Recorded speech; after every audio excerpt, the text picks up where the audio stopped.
Olá, pessoal, boa noite. Tudo bem com vocês? Tudo bem? Sejam todos muito bem-vindos para a nossa live da Neurosaber. Aqui é a Luciana Brits, psicopedagoga, psicomotricista e uma das organizadoras aí da Neurosaber. Sejam todos muito bem-vindos à nossa live de quinta-feira à noite. Olá, vão entrando aí, a casa de vocês, né? Vão entrando, deixa eu só ver se aqui o som tá certinho. Estão ouvindo bem? Como é que tá? Nossa, já estamos em 20 pessoas. Muito bem, tudo bem, pessoal? Estão super bem aí? Como é que vocês estão? Tudo certo? Olá, vão colocando o nome de vocês aí. Patrícia, seja bem-vinda. Boa noite, Thaís. Ô, Thaís, eu não sou doutora, não. Pode me chamar de Luciana, tá? Alessandra, oba, Eliane, Sônia, Lidiane, boa noite. Estamos com 33 pessoas. Vamos chamando o pessoal. Ó, tô dando uma arrumada. Você sabe que mulher vai olhando, vai vendo se tá tudo certinho, né? Boa noite, Tatiana. Boa noite, Maria, Juliana. Boa noite, Ruth. Oi, Ruth, tudo bem? Muito bem, sejam todos bem-vindos. Verônica, hoje a nossa live é sobre disgrafia. Letra feia ou disgrafia, hein? O que vocês acham? Vocês acham que toda letra feia é disgrafia? Vamos falar um pouco sobre esse distúrbio, esse transtorno de aprendizagem hoje. Boa noite, Thaís. Boa noite, Adriele, Patrícia. De onde vocês são? Vão chamando o pessoal aí. Vão chamando. Olha, hoje nós vamos falar de distúrbio de aprendizagem, de escrita. Nós vamos falar de disgrafia, né? Juliane, Ariane, do Rio de Janeiro. Muito bem, pessoal. E daí, gostaram? Ontem nós demos uma aula, um webinário. Tiveram 1.500 pessoas no webinário. Vocês conseguem perceber isso? 1.500 pessoas. O Clay deu uma aula maravilhosa ontem de como faz todo o processamento da aprendizagem. Falando das áreas, enfim, de várias coisas. Josi Hopkton, perto de Boston. Oi, Josi! Olá! Olá, boa noite! Crato, Ceará. Gente, tem gente do Brasil inteiro, dos Estados Unidos, Recife. Ô, Daniela, tudo bem? Gabriela, Ana Paula, Eliane. Vamos chamando os amigos aí, as professoras, as psicólogas, as fonoaudiólogas. Márcia e Cris Bardini, de Santa Catarina. Ontem o Clay deu um webinário muito legal. Falou do processamento das informações, para a gente poder entender isso. Muito legal a gente saber disso, porque se a gente não sabe como processam as informações, fica muito difícil a gente fazer as intervenções. Heloísa de Brasília, Patrícia de Capelinha. Andréia, você estava na aula ontem, você gostou? Realmente, foi muito. Gente, deu 1.500 pessoas. Teve uma hora que a sala bombou de uma forma. Vocês não têm noção. Tava muito cheio de gente mesmo. Graças a Deus, né? Sinal que a aula tava boa, né? Tava muito bacana, né? Volta Redonda, Recife, Florianópolis. Fernanda, tô indo para Florianópolis no começo do mês aí. Eu vou fazer um curso, né? Não dar um curso. Vou aí conhecer Florianópolis, não conheço. Todo mundo fala tão bem de Florianópolis, estou muito curiosa, viu? Mangaratiba. Patrícia, você gostou da aula de ontem? Gente, lá atrás está uma aula que o Clay preparou já faz tempo sobre funções executivas. Ele vai dar, acho que essa aula para vocês semana que vem, tá bom? Hoje, Espaço Ame Porto Ferreira, amo vocês. Obrigada, Rosângela, a gente também ama muito vocês. Tá travando, Patrícia? A nossa conexão aqui tá tranquila, não tá com problema não.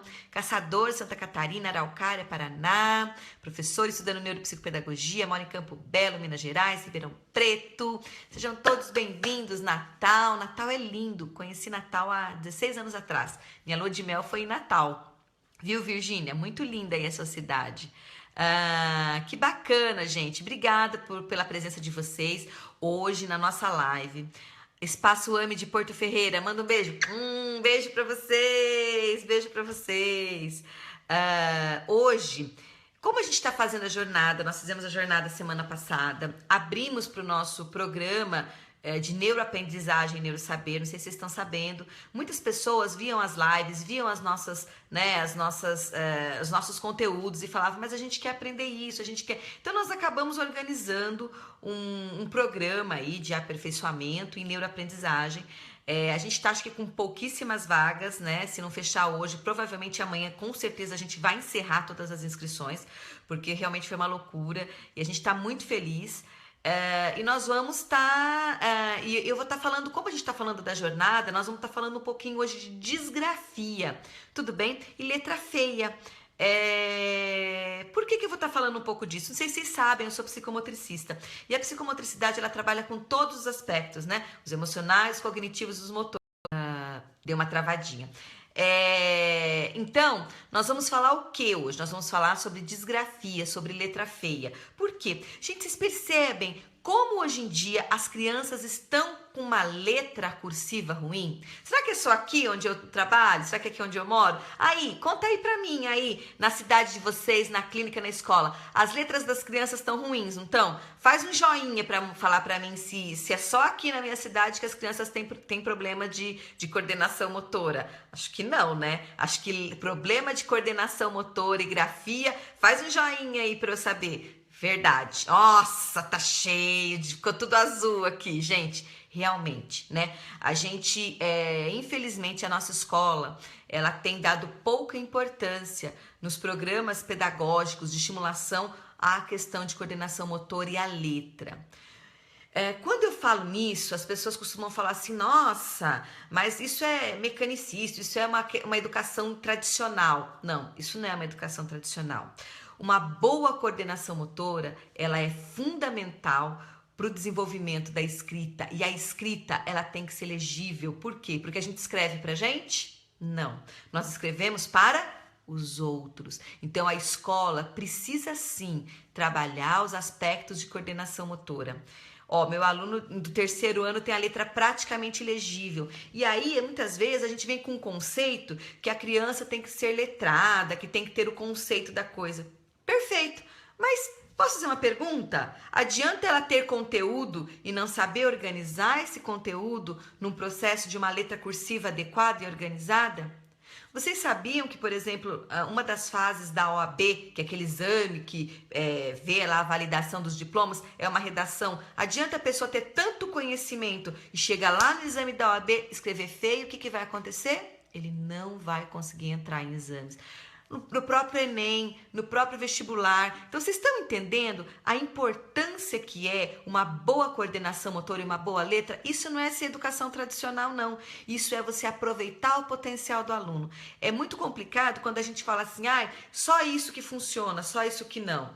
Não, é muito importante os professores saberem que as crianças têm que ter uma letra adequada, elas precisam de um programa de estímulo para que faça uma letra cursiva adequada. Por quê? Porque isso é expressão de aprendizagem, né? Luciana, você é contra caderno de caligrafia? Não, sou a favor. Só que o caderno de caligrafia, gente, é a ponta de um iceberg, é a ponta. Você, antes de trabalhar a caligrafia, você tem que trabalhar todos os 6 primeiros anos da criança com atividades psicomotoras que desenvolvam toda a parte corporal e a parte da mão, da coordenação motora de pinça. Eu já falei para vocês sabem quando que começa o desenvolvimento da coordenação motora de pinça numa criança? 8 meses. Com 8 meses, a criança começa o trabalho de desenvolvimento de organização de pinça. Vocês sabiam disso? Se vocês não sabiam disso, faz um joinha, faz um coração, para mostrar que isso foi uma informação importante para vocês, né? A Adriele, sou fisioterapeuta, trabalho com terapia sistêmica, percebo que realmente as crianças têm muita dificuldade para escrever e estabelecer coerência, com certeza.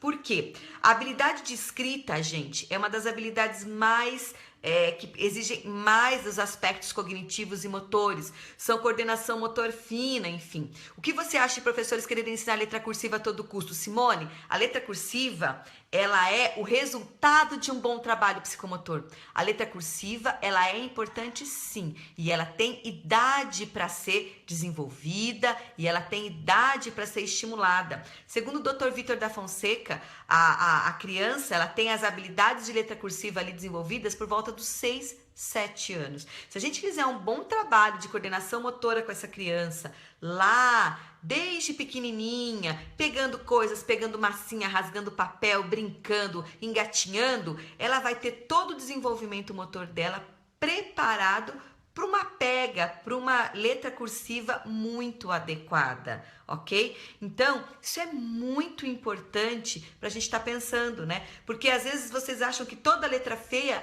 é uma disgrafia, e a disgrafia, ela é caracterizada como um transtorno de aprendizagem. Se a gente for ver, 3% dos transtornos de aprendizagem, eles estão caracterizados ali na disgrafia. Então, vocês estão conseguindo entender que será que se eu perguntasse para vocês assim, nossa, quantas crianças disgráficas vocês acham que tem na sala? Vocês vão falar, nossa, eu acho que 50%. Não, a maioria das crianças, elas não têm a disgrafia, que é esse transtorno neurobiológico. Elas têm o que a gente chama de uma dispedagogia, que é a falta de estimulação das habilidades psicomotoras para a escrita. Se eu não estimulo essa criança a pegar no lápis direitinho, mas pegar no lápis é a ponta, lembra? Se eu não estimulo todo o arcabouço psicomotor dessa criança, com certeza, ela não vai conseguir ter um bom desenvolvimento de coordenação motora e ela não vai conseguir escrever de uma forma correta, ok? Então, dá um exemplo de atividades que estão sendo prejudicadas. Uma das atividades que é muito interessante a gente parar para pensar, que quando eu falo em escrita, eu estou falando em várias habilidades. Mas dentro dos aspectos psicomotores, eu falo em duas habilidades bem significativas, que é a pressão, né? A criança tem que pressionar e tem que pressionar o lápis, né? A preensão e a pressão, ok? Então, isso é muito importante. E aí entram todos os mecanismos de tônus, por exemplo, porque a criança ela tem que saber exatamente o jeito de pegar o lápis. É muito importante que isso seja treinado, que a criança tenha essa experiência e que ela pegue no lápis corretamente, que ela tenha a preensão do lápis e a pressão seja bem desenvolvida. A Jussara tá falando, meu filho tem 7 anos e ainda não escreve nada. Jussara, tem que ver o que tá acontecendo. Por quê? Porque ele já deveria estar ali. A gente já viu em várias lives que a criança por volta de mais ou menos uns 5 anos, né?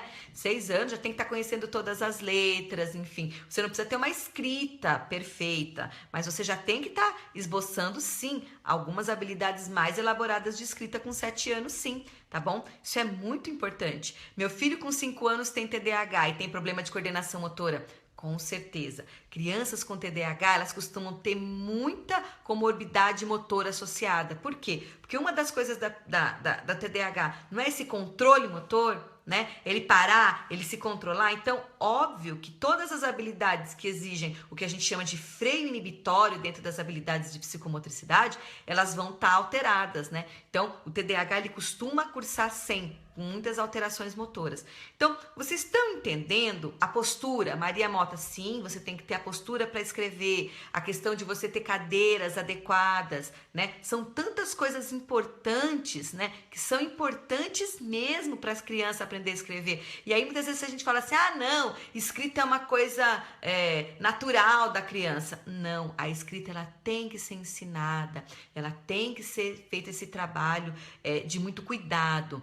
A Jaqueline está perguntando, quem faz esse trabalho de resgate da grafia? A psicomotricidade é uma das áreas de estudo que ela trabalha com coordenação motora também. Mas as psicopedagogas, a gente tem fonoaudiólogas, enfim, a gente tem pessoas que tentam, né, também estar desenvolvendo esse trabalho para estar melhorando essas habilidades de coordenação motora. Só que eu quero que vocês pensem no seguinte, tá? Não é trabalhar a mão. A gente tem que sempre partir do corpo para a mão. Tá? Quando eu vou trabalhar a letra é a ponta do iceberg. Eu tenho que trabalhar equilíbrio, eu tenho que trabalhar esquema e imagem corporal, eu tenho que trabalhar uma série de habilidades para chegar lá na mão e dar tudo certo.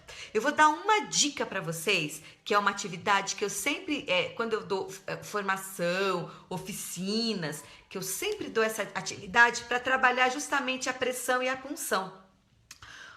A criança com TDAH pode melhorar a coordenação motora e escrita sem tomar medicação? Pode, mas com a medicação ajuda bastante. A gente tem muitos relatos de crianças que quando começam a tomar o metilfenidato, elas melhoram bastante a parte de coordenação motora. Vamos para a dica então? Terapia ocupacional, lógico, Sabrina, me perdoa, com certeza também. A terapeuta ocupacional auxilia muito nessa questão das letras, né? Vamos lá, gente? Vocês pegam uma bandejinha de isopor. Sabe aquela bandejinha que às vezes vai bolachinha, que vão alimentos? Às vezes tem alguns alimentos molhados, mas prefiram os secos, né? Aquelas bandejinhas de isopor que a gente compra no mercado com algumas coisas dentro. Então vocês peguem aquelas bandejinhas de isopor, façam um desenho por cima. Vocês podem desenhar letra, podem desenhar número, podem desenhar um monte de coisa legal. E aí você peça para a criança pegar um lápis e perfurando em cima daquele desenho. Ela está trabalhando o quê? A pressão do lápis e a punção, né? E a pressão e a apreensão do lápis num exercício de punção. Então, isso é muito interessante, ajuda muito. Você que está aí na sala de aula, às vezes você está cheia de alunos, os alunos terminaram as atividades, o que você vai fazer? Guarda as bandejinhas de isopor, faça os desenhos por cima e aí você começa a fazer o quê? As atividades de punção. Vocês entenderam? Vocês gostaram dessa dica? E mais, você sabe o que é legal? Você pinta depois a bandejinha dentro do desenho, você pinta fora do desenho. Olha, Rosilei, você fez ontem com agulha sem ponta, mas eu fico um pouco receosa de falar da agulha, porque a gente na clínica em psicomotricidade, a gente trabalha com cortiça. Você prende o papel numa tábua de madeira e a criança vai fazendo a punção. Só que eu fico um pouco com receio de estar colocando o preguinho, porque a gente está numa sala de aula e às vezes os professores não dão conta e sempre tem um danadinho ali que pode aprontar alguma, né? Então isso é bem complicado, tá? Quais as características da criança que possui a disgrafia? Bom, a criança que possui disgrafia, ela tem dificuldade na pega, na apreensão, ela mistura letra maiúscula com letra minúscula, ela tem muita dificuldade em estar fazendo a junção das letras, ela come letras, a escrita torna-se uma coisa assim muito penosa, muito difícil, ela fica muito cansada, tá? Então isso é uma coisa que a criança com disgrafia. Só que aí você fala, poxa, mas a criança que tem letra feia também, muitas crianças têm essa queixa. Como que eu vou fazer para fazer o diagnóstico dessa criança? Vai precisar passar pela equipe multidisciplinar. É médico, é TO, é uma neuropsicóloga, enfim, uma pessoa que entenda do que é disgrafia, né? A Denise, meu filho tem 10 anos e começou a escrever letra cursiva agora e também copiar da lousa, porém escreve tudo fora da linha. Pois é, mas acontece que 10 anos não é idade para começar a aprender a letra cursiva. A letra cursiva tem idade para começar. A letra cursiva, ela deve ser ensinada por volta dos 6, 7 anos. Se a gente passa dessa idade de ensinar a letra cursiva, fica muito complicado ensinar a letra cursiva para as crianças. É só perguntar para vocês, é mais fácil ensinar um adulto ou uma criança a ler e escrever? Peguem um adulto e tentem ensinar a letra cursiva para ele, para vocês verem como é complicado. Por quê? Porque toda essa coordenação motora, ela passou da idade. E o nosso cérebro, ele tem épocas de aprender algumas coisas. E a letra cursiva e a alfabetização é por volta dos 6, 7 anos. Então, assim, é muito triste isso, tá bom? A gente tem que fazer as coisas na idade certa. Pode também depois fazer com linha de lã. Sim, você pode fazer com linha. Você sabe uma coisa que é muito importante? Vocês estarem ensinando as crianças a fazer a grafia correta das letras. Como que a gente pode estar fazendo isso? Vocês coloquem no chão uma corda e a criança tem que andar em cima da letra para ela saber a direção da letra. Muitas crianças, elas escrevem totalmente errado, porque na hora de ensinar aquela criança a escrever, a professora não estava ali em cima e não mostrou que o A, ele tem um jeito certo de fazer, um E, ele tem um jeito certo de fazer, o L, o E, o O, ele tem um jeito certo de fazer. As crianças acabam fazendo de qualquer jeito o traçado da letra, elas automatizam esse traçado errado, e aí o que acontece? O que acontece a gente já sabe. A gente não consegue mais desfazer aqueles traçados e ficam aquelas letras horrorosas e o povo fica achando que é disgrafia. E na verdade essa criança foi mal alfabetizada. O Gui tem dislexia, disgrafia e descalculia. Poxa, Rosana, então ele tem os transtornos de aprendizagem mesmo. Ele tem várias comorbidades, ok? Bom, como melhorar a letra do meu filho com 7 anos que tem TDAH? Ana Paula, primeiro, a medicação é importante. Segundo, trabalho muito com essa questão da questão corporal. Trabalha muita atividade de equilíbrio. Trabalha bastante atividade de pintura.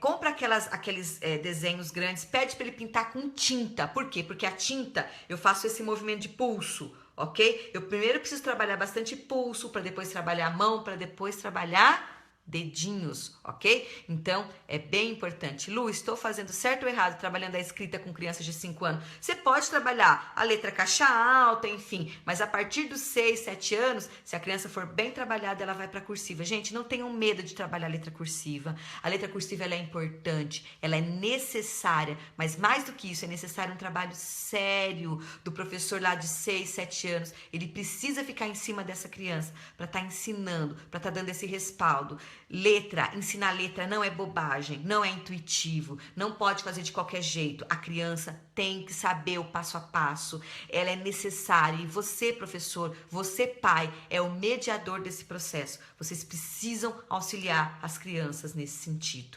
ok? O filho tem autismo e consegue fazer letra cursiva. Mas o autismo, ele é um dos transtornos aí de comportamento, gente, que é muito complicado. Uma das queixas maiores é a coordenação motora. Por quê? Porque, gente, coordenação motora exige muito freio e controle motor, né? E o que essas crianças muitas vezes têm é uma desregulação nessa área de inibição de controle motor. Então, óbvio que a letra vai ficar complicada. Em casos muito difíceis, a gente vai para o computador, a gente tenta outras formas de estar aí trabalhando com essa criança. Mas a gente sempre que puder, a gente estimula a letra cursiva e toda essa letra, a grafia da letra, ok? Eu espero que vocês tenham gostado da live de hoje. Tô vendo que vocês gostaram. Vocês gostaram? Nós estamos com mais de 500 pessoas. Gente, eu vou fazer inveja pro Clay. Vou falar pro Clay. Hoje o Clay tá indo num lugar, ele atende numa cidade pequena, que às vezes fica muito ruim o Wi-Fi. E aí, às vezes, de quinta-feira eu que faço as lives. Gente, que tudo de bom. Vocês gostaram? Vou fazer inveja pra ele. Vou falar, Clay, tive mais de 500 pessoas na live. Olha que coisa, né? Tereza tá falando, e a síndrome de Down? Tereza, lembra que eu falei para vocês que a gente precisa da coordenação motora, que são duas coisas que são importantes, que é a pressão e a apreensão. Uma das coisas que é muito prejudicada no Down é o quê? É o tônus. O Down, ele tem um que a gente chama de hipotonicidade. Então, óbvio, a criança que é hipotônica, ela tem uma alteração em todas as esferas do desenvolvimento psicomotor. Então, com certeza, o Down ele vai ter uma dificuldade muito grande para estar fazendo a letra cursiva. E aí, o que a gente vai poder fazer com isso? A gente vai poder dar outras formas dele estar escrevendo, né? Mas, gente, vamos sempre tentar privilegiar a escrita a lápis mesmo. Por quê? Porque já foram feitos alguns trabalhos mostrando que o quê? A escrita de computador, de tablet, que a gente fala, ela desenvolve menos os mecanismos neuropsicológicos do que a escrita cursiva, do que a criança pegar no lápis e escrever. Depois eu ponho até esse link dessa pesquisa aí na Neurosaber para vocês compartilharem, tudo bem? Então, isso é muito importante. Se vocês estão percebendo, não adianta eu só dar o caderno de caligrafia. Eu tenho que trabalhar a pressão, a apreensão, a punção. Tenho que trabalhar várias habilidades que para essa criança poder dar conta, né? Como orientar uma criança a diminuir a letra? Boa pergunta. Primeiro, criança com letra grande, manda para exame de vista. Primeira coisa que vocês vão fazer, mande essa criança para o exame de vista. Muitas crianças que têm problemas de coordenação motora, elas têm problema de visão, tá? Lembra que a gente fala coordenação viso-motora, ok? É o olho que guia a mão, gente. Então, ó, no nosso treinamento, que a gente vai dar um treinamento maior, enfim, né, da nossa, que a gente tá fazendo aí de neuroaprendizagem, eu que vou falar sobre a disgrafia, eu vou dar muitas dicas. Eu tô dando aqui algumas dicas, eu espero que já esteja ajudando vocês. Mas, enfim, a gente precisa estar trabalhando essa criança nesse sentido, né? Tá trabalhando todas essas habilidades de preensão e punção. Então, não adianta você só trabalhar querendo diminuir a letra. Primeiro, você tem que descartar todos os aspectos biológicos. Ela não tem problema de visão? Luciana, não tem. Problema de visão tá ótimo. Então, agora, o que você vai fazer? Começa diminuindo o papel. Começa trabalhando, sabe o quê? Marca texto. Sabe marca-texto? Aquele que a gente marca. Faz vários marca-textos, um pertinho do outro, ele fica com um espaço maiorzinho. E você vai diminuindo para a criança ter a percepção dela estar escrevendo dentro do marca-texto, ok? Então, isso é muito significativo e muito importante. É uma dica legal para você pôr alguma coisa colorida para a criança desenhar ali dentro, né? Você trabalha pintura de espaços menores para ela ter essa noção de espaço. Geralmente a criança que faz a letra muito grande, ela pode ter isso correlacionado. Problema de equilíbrio, peça para ela andar na linha. Já viram aquelas crianças que vão andando assim, que vão escrevendo por cima da linha? Né? A gente precisa ter esse cuidado, trabalha habilidades de equilíbrio, ver como essa criança tá trabalhando e tá sendo desenvolvida em todas essas habilidades. Crianças com letra espelhada, até que idade uma criança a gente vê letra espelhada em criança? 7 anos. Até os 7 anos, a letra espelhada é normal. Depois dos 7 anos, não. Por quê? Porque o processo de desenvolvimento de dominância lateral na criança vai até os 7 anos. Fico muito feliz que vocês estão gostando. Letra grudada, dificuldade de escrever dando espaço, problema de noção espacial e também noção da fala, porque como a criança fala tudo junto, ela acha que escreve tudo junto. Mas isso aí a gente vai ter que falar numa outra aula, gente, porque já tá ficando super comprida a aula, né? Pessoal, agradeço muito. A letra espelhada é um sintoma de disgrafia? Não sei, tem que ver. Só acontece na dislexia? Não, às vezes a criança ela tem a letra espelhada por ter a letra espelhada e por uma imaturidade. Se até os 7 anos é imaturidade, depois a gente tem que ver o que pode ser. Gente, quem é apto a fazer avaliação de nível mental? O psicólogo, o neuropsicólogo, né? A gente tem que ver isso daí, né? Esses são os profissionais que estão capacitados. Bom, gente, tem várias perguntas, aglutinação. Vamos fazer uma live, né? Eu vou fazer o seguinte, o Clay vai fazer uma live, eu faço outra live, né? O Clay falando da parte teórica e eu falando da parte prática, né? Eu espero que vocês tenham gostado da live de hoje.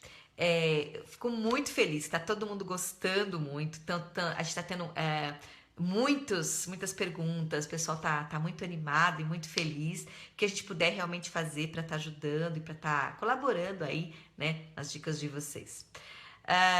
Que bom, Selma. A Selma não tá gostando, ela tá amando. Que bom, né? Que bom. Fico muito feliz. Só para lembrar, amanhã nós vamos ter um outro webinário. Por quê? Porque hoje, ou entre hoje e amanhã, nós vamos encerrar as inscrições para o nosso programa de neuroaprendizagem e neurosaber. E para encerrar as inscrições, amanhã o Clay vai dar uma aula sobre transtornos de aprendizagem.